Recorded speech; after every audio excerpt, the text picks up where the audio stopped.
Bismillah, Assalamualaikum warahmatullahi wabarakatuh. Di sini saya yang bernama Riki Saputra dengan NIM C0D024057 dari Prodi Perpajakan Fakultas Ekonomi dan Bisnis Universitas Jambi. Di sini saya akan mempresentasikan sebuah PPT yang berjudul Pemotongan PPh Pasal 22.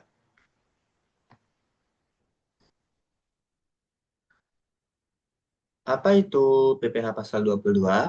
PPh Pasal 22 adalah pajak yang dipungut oleh pihak tertentu, baik badan pemerintah maupun swasta, atas kegiatan perdagangan barang yang dilakukan di dalam negeri maupun impor.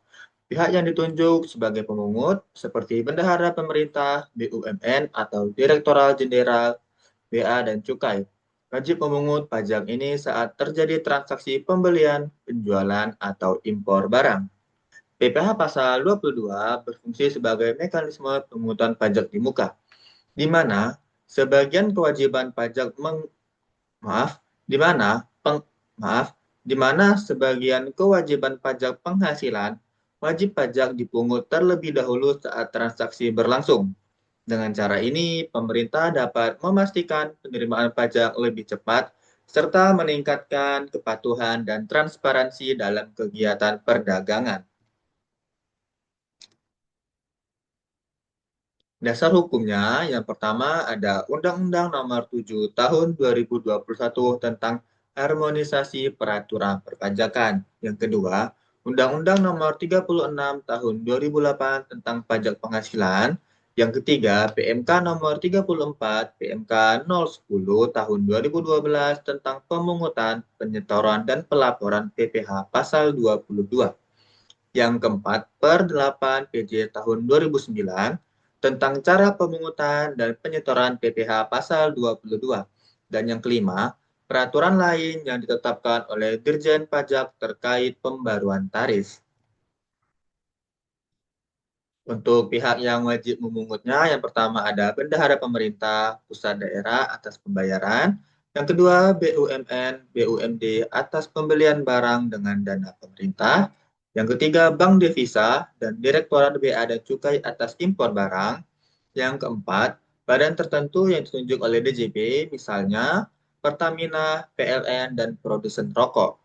Yang kelima, produsen atau badan usaha tertentu yang menjual barang hasil produksinya kepada distributor. Untuk objek PPh pasal 22, yang pertama ada impor barang yang dilakukan oleh importir, yang kedua pembelian barang oleh instansi pemerintah, yang ketiga penjualan hasil produksi kepada distributor, yang keempat, penjualan barang yang tergolong barang mewah. Dan yang kelima, transaksi di sektor tertentu, misalnya industri, otomotif, semen, baja, kertas, dan rokok. Transaksi yang dikenai PPh pasal 22, yang pertama ada kegiatan impor barang.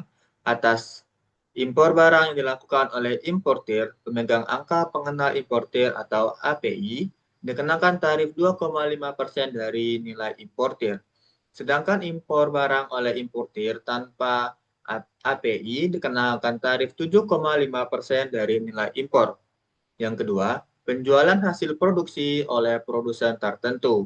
Produsen, maaf, produsen seperti industri semen, baja, kertas, otomotif, dan rokok yang menjual hasil produksinya kepada distributornya sendiri dikenakan PPh pasal 22 sebesar 0,25% dari dasar pengenaan pajak DPP PPN.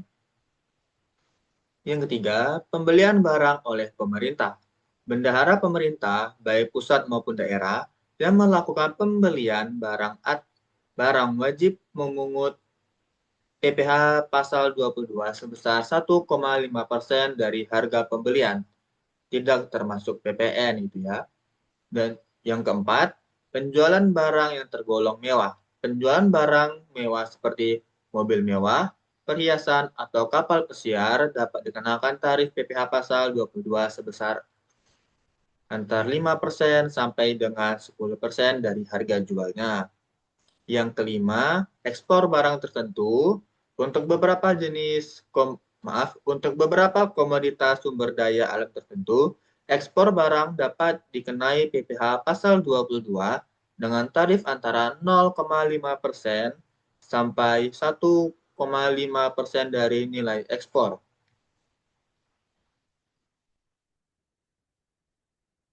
Saat terutang PPh pasal 22, yang pertama ada impor barang, saat penerbitan PIB atau pemberitahuan impor barang, yang kedua pembelian barang oleh pemerintah saat pembayaran dilakukan, dan yang ketiga penjualan hasil produksi saat diterimanya pembayaran atau penyerahan barang. Mekanisme pemungutannya yang pertama, pihak pemungut memotong atau memungut PPh 22 sesuai tarif yang berlaku. Yang kedua, pemungut menyetorkan ke kas negara paling lambat tanggal 10 bulan berikutnya setelah bulan pemungutan.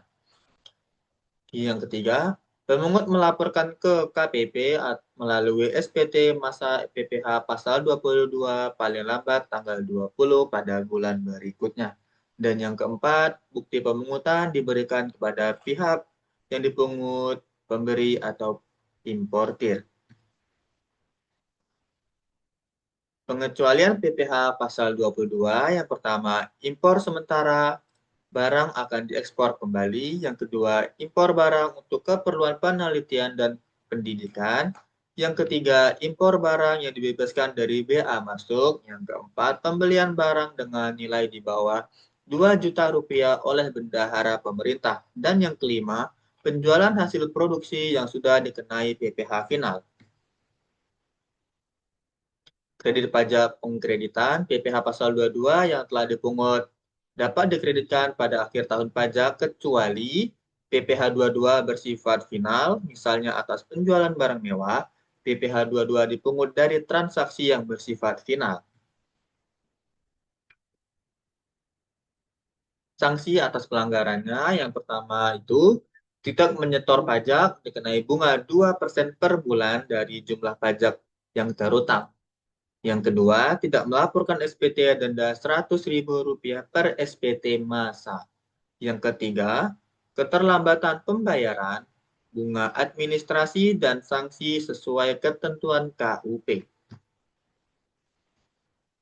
Tujuan dan manfaatnya, menjamin pemungutan pajak lebih efektif dan efisien, mengurangi beban akhir tahun bagi wajib pajak, mengamankan penerimaan negara dari kegiatan perdagangan, meningkatkan transparansi dan pengawasan fiskal. Tantangan dalam penerapan, kurangnya pemahaman pemungut dan wajib pajak, perbedaan interpretasi atas objek pajak, keterlambatan penyetoran dan pelaporan, ketidaksesuaian dan antara pihak pemungut dan wajib pajak. Kesimpulannya adalah PPh pasal 22 adalah pajak yang dipungut oleh pihak tertentu atas kegiatan perdagangan barang, ditetapkan baik untuk kegiatan impor maupun pembelian atau penjualan dalam negeri. Dan yang terakhir, pemahaman yang baik akan membantu meningkatkan kepatuhan dan mengoptimalkan penerimaan negara. Baiklah, sekian presentasi yang dapat saya sampaikan. Saya akhiri. Wassalamualaikum warahmatullahi wabarakatuh.